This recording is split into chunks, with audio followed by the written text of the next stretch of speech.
The box office for The Cursed Child opens at 10. I should get there by about 10:45, because I'm gonna try and get tickets again. So wish me luck.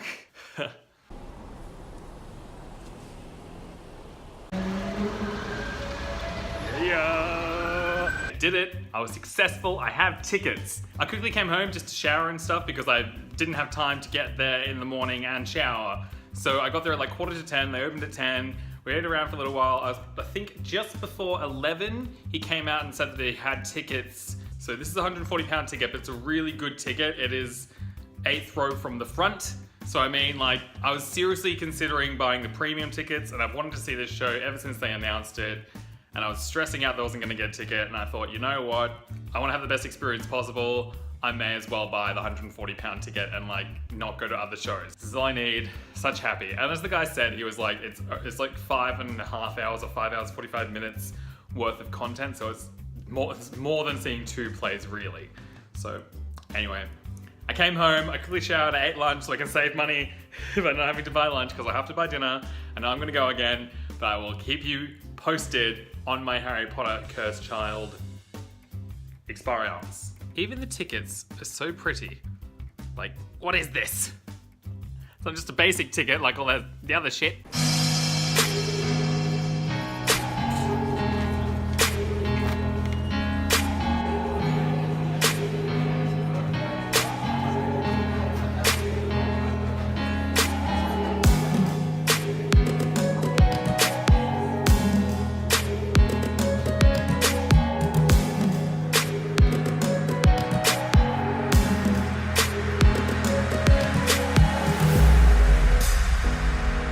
Holy shit. It is so good. It is so good. I don't... It's... Without words. Just finished part 1 and it's just... The effects they use are brilliant. And like, because I was reading the book and I was wondering how they're going to do it. Okay, in spirit of keep the secret, hashtag keep the secret. If you don't want to hear any spoilers, so stop watching. But oh my god, like the way that they do Dementors is insanely effective. They did an underwater scene. It's fantastic. There's a bookshelf. I just have to say it. So it was about 2.5 hours for the first part. Now I have 3-hour break for the second part. So I'm gonna go eat dinner. So excited.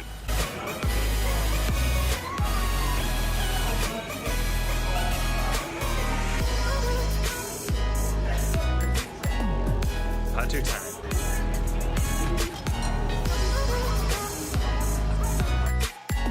Okay, that completely blew away every expectation that I had. Like, I had really high expectations, particularly after spending £140 on those tickets, and it just completely and utterly so much better.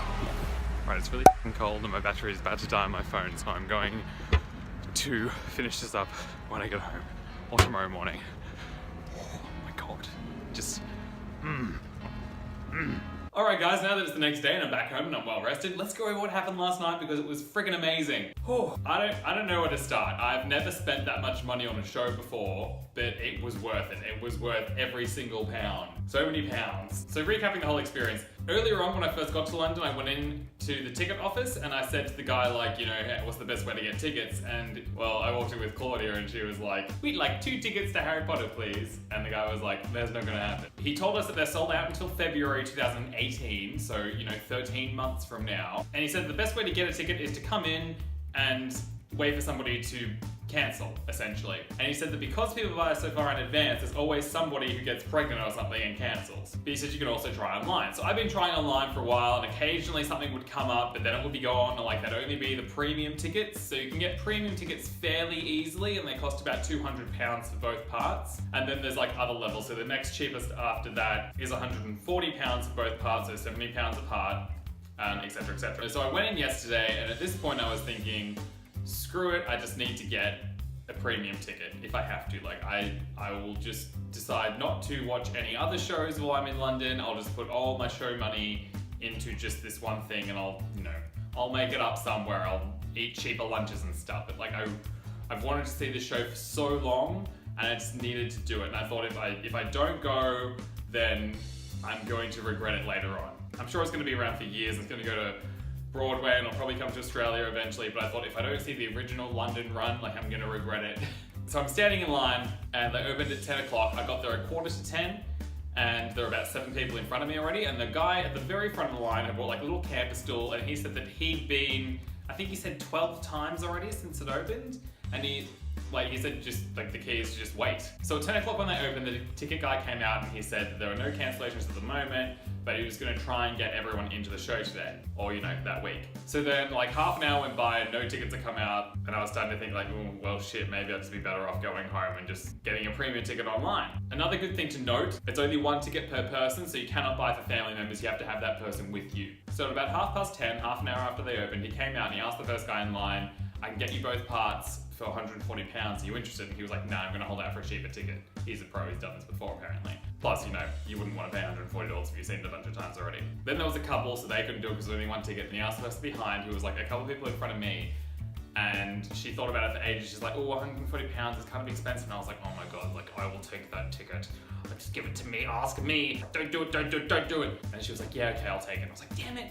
So she got her ticket, and then about 15 minutes after that, he came out again. He had more £140 tickets. The lady in front of me didn't want one. So he asked me if I wanted one, and I said, like, are they really good seats? And he was like, yeah, it's a really good seat. And I was like, yeah, okay, do it. Yeah, I'm down. So I went in and paid for it. I had like £143 on my travel card, and it was £140, so like that worked out great. So I rushed home, had a shower because I hadn't showered yet, went back to the theatre, and it was like the line was massive. They were really efficient though, got it really easily. So let's talk about the show. I was seated 8 rows back, and it was sort of in the middle. Like I had the perfect view, it was so good. Like I almost wouldn't want to be that much close, like maybe a row or two, but I could see the whole stage from where I was, but it wasn't so far back that I lost any detail. It was perfect. And I met the 2 guys sitting next to me. I had an American guy sitting here who paid for a premium ticket, and I had a guy from Portugal sitting on the other side. We're all full-grown men, massive Harry Potter geeks, and it was fantastic. And they hadn't read it yet. See, I've read the play, or like the book, as everyone's calling it. It's not a novel, it's like a book-bound script, as you probably know. I thought it was completely sold out when I was in Australia, and I wasn't gonna read it, I was gonna wait till I got here, and then I decided like, I'm probably not gonna be able to see it, so I read it in Australia. And like, I liked it, but I wasn't super in love with it or anything. So the actual show, I've seen so many amazing reviews for this show, and so my expectations were really high. I set the bar really high, particularly because I spent £140. I was like, shit, I hope this wasn't a mistake. Oh my god, it was not a mistake. Like, it would have been worth paying double that. Seriously, it was so good. And as the ticket guy said, he's like, it's 2 long shows. This isn't £140 for 1 show, it's 2 long ones. So the first part went from 2 o'clock till about 4:40, and that's for the 20-minute intermission between the first act and the second act. And then we had like about a 3-hour break, and then we had from 7:30 until, I forget when it finished, about 2.5 hours after that, I guess. So 10-ish was part 2. It was so good. I don't know exactly the words to describe just how good this was. I like stage shows. I fucking love Harry Potter. This was just, I seriously don't know how to describe how good it was. Like, my friends are saying like, how was it? I'm like, I can't. This is one of the best decisions of my life. I think my life has peaked. It's so good. So good. Okay, so I'm gonna talk about specific things in the show that were amazing. It's not gonna be too in-depth, but if you don't want any spoilers, do stop watching because it's gonna spoil things. Okay, so the acting was amazing. I'll just say that was fucking almost flawless, so I'll put that there, like that's done. Perfection. They had the best effects. Like when I was reading the play, I thought, I wonder how they're gonna do this. Like it would say things like, they have a duel, their spells collide midair and there's an explosion or something, and I was like, how are they gonna do that? How are they gonna do the spells? So good. At one stage there was this fight with like multiple witches and wizards, and they used a heap of pyrotechnics, obviously, and then behind them there were all these columns. So when they lined up with their wand, a column came out from like right behind it, like a column of fire. They do a Patronus at one point, and it is beautiful. It's like a steel frame, and they used blue fire. And it would have been great if they'd done the whole Patronus. They sort of just did the head of the animal and they didn't do the whole thing, but it was still like it was still so amazing. They did this thing where they went to the Ministry of Magic and they got sucked into the phone box. I still am not sure exactly how they did it. They must have had a screen or something, but it literally looked like they were sucked into the receiver of the telephone or something. Like, they were standing there and they were in their cloaks. Next second, they were just sucked in. And I was like, there's flesh there. There's people. How did they do that? Magic. Lucky for them, they had cloaks to work with because they used them a lot. They're like, even just at the start, they're standing at the station and they're in like hoodies and stuff. And they just sort of did this twirl and suddenly they were in their uniforms. And I was like, how the shit did you have a uniform under there? We didn't know. Like, it was so good. I feel like all I keep saying is it was so good, but it was so good. Every time a scene finished, I was like, that was amazing, that was amazing. Like, speaking about that, particularly the transitions. The way they transition things was jaw-dropping. They must have spent so much time on it. I just kept thinking, like, all the technicalities behind this. They must have had this massive team working on this for the longest time to make it so flawless. And the amount of rehearsals they would have had to do to get it all down pat, like, oh my god. So much for those performers to remember, and so much for all this, like, all the people on the sidelines doing all the pyrotechnics and everything. Like, holy hell. This isn't too much of a giveaway, but here's a story element, so I'll give you a chance to leave. So they have a time turner at one point. Not gonna say all about that, but like, they had a time turner, and the way that they used the time turner, like, they must have had them on a string or something because they had their hands around it and they were doing this. It was bigger than the time turner in the movies, obviously, because you have to be able to see it from stage, but it was like this big. And they were sort of like doing this and they weren't making contact with it. The time turner's like spinning and lights are going. And then when they go back in time, they use this lighting effect with shadows and stuff and like a really deep sort of rumbling boom that vibrates around the theater. And it's like a pulse goes through it. So the lighting makes it look like the entire stage is like warping and vibrating, but it's not obviously, but it looks so much like it is. Oh, some things were like watching the magic from the movies. It was like done really well. Like some things were a bit more obvious. Like smoke comes out of a character's ears at one point, but then when he turns around, you can see like the little mechanism that was doing that. But it's still like just so good. All I keep saying is so good because it's like all the happiness is trying to get out of my bod through my mouth, and it's just being like good, just good. I'm actually really tempted to see it again, and I'm telling everyone like you have to see it. Like my brother hasn't seen it yet, and I'm like, mate, he's like, oh, I've been thinking about it. I'm like, no, you need to see it. Really need to see it. So the first part ended, and I was thinking that was phenomenal, absolutely phenomenal. And then the second part happened. The part when it really hit me how good it was that there's an underwater scene and like this thing comes down, like a screen comes down at the front of the stage, so it makes it look more like water behind it, and they have the characters in there with like the fins and stuff. I will say a lot of I think the costumes and the prosthetics and things tend to lean more towards the designs of the films than in the books. Again, another spoiler, they had gillyweed at one point. The way that the characters looked on the show looked exactly like how Harry looked in the movies when he took the gillyweed. So they're underwater, and they got the gillyweed, and they got the fins, and they're suspended from these, these cables or whatever from the ceiling, but you can't see the cables, and it's just like them swimming around. And then shortly after that, the character like pops up from the front of the stage from an actual pool of water that, opened up and is like actually wet, obviously. So that was a good effect.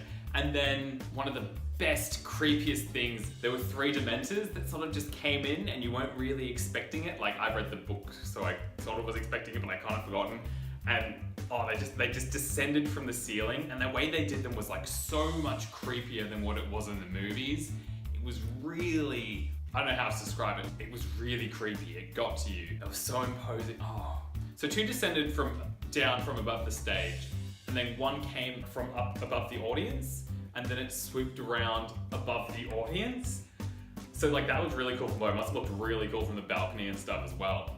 But they have these long, creepy arms, and I won't say anything more about them. I'll just say they were amazing. The way that they did those, and I couldn't figure out quite if they were puppets or if there were people in there. And spoilers, they had Polyjuice Potion at one point, and they did these transformations with the Polyjuice and changed characters. There was this point where 2 of the characters walked through a door that was on stage, and then I shit you not, like 2 seconds later, they came out from stage left, and I was sitting there and I thought, holy shit, they must have bolted.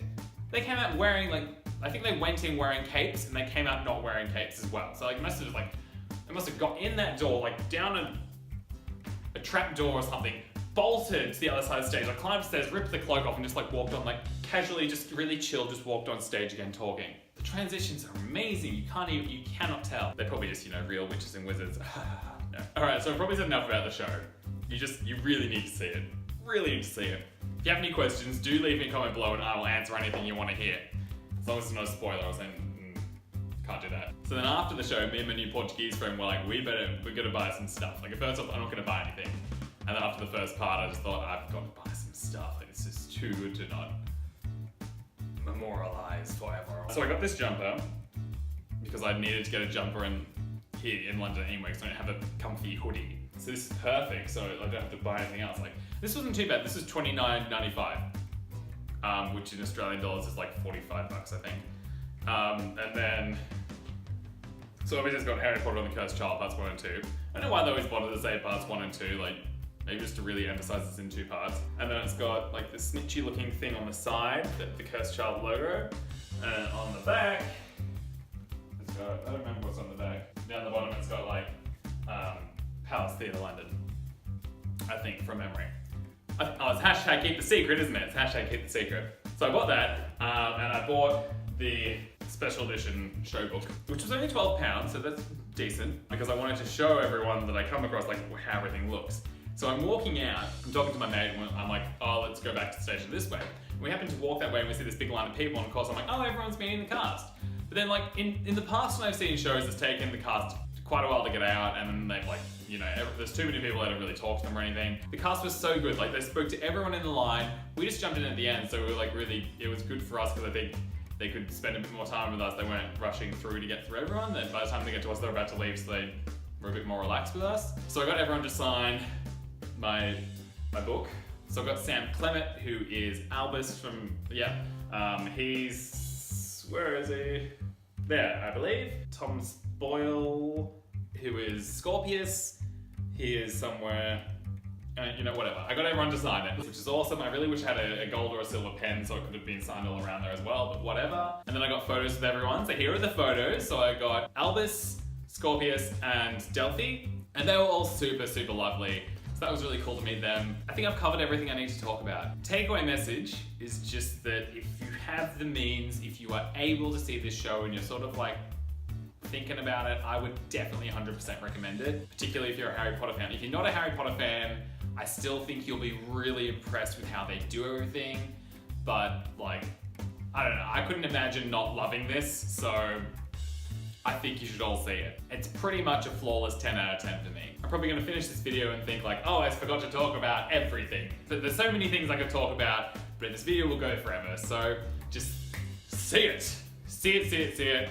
Thank you everyone involved with that show because it was absolutely amazing. It's the highlight of my trip so far. Alright guys, thank you so much. If you'd like to keep up to date with my videos, don't forget to click on that face of mine, which is probably somewhere there, and you know, subscribe to me. You can also click on notifications to keep notified whenever I upload a new video. Leave a comment below if you have any questions or comments about this video, and give me a thumbs up please, and thank ya.